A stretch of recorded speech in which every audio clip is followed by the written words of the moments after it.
Well, I've always been a passionate water lover my whole life, so I was always involved in surf lifesaving, royal lifesaving, swimming and coaching, but never thought I would come across the situation I did.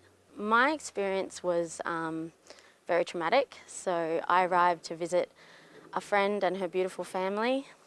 I poked my head in the door and she was cooking in the kitchen. The kids were in the lounge room, but there was a door open to the breezeway.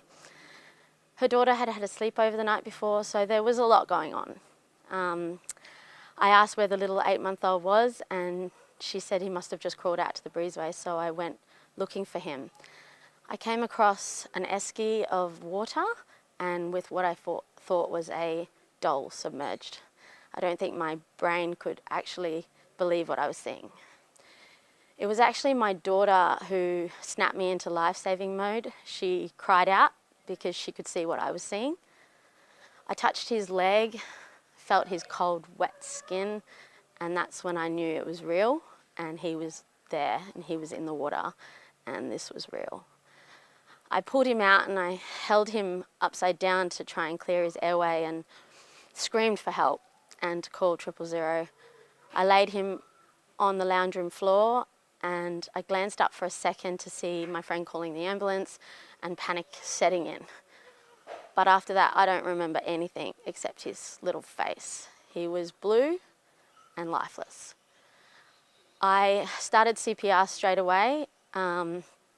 Coming from a water rescue background, I automatically went into EAR and got those rescue breaths in. I performed CPR for what felt like forever, but it wasn't long at all. I noticed his colouring start to change. He went from blue to like a paler colour, and at that point I thought what I was doing was working, so I kept going.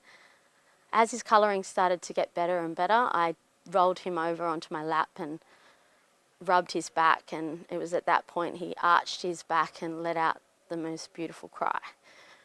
I rolled him back over and his eyes were opening. I wrapped him in a blanket and continued to monitor him because he was very drowsy and still very disoriented. And it was at that perfect moment the ambulance pulled up in the driveway and I ran out and handed him over to an ambulance officer.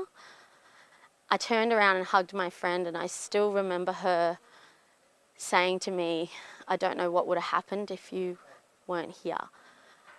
From that day on, I became very tunnel visioned as to what I wanted to do for the rest of my life, and that was to teach infants aquatic, teach children swimming and water safety skills, educate parents about the dangers around water, and to encourage all to learn how to save a life.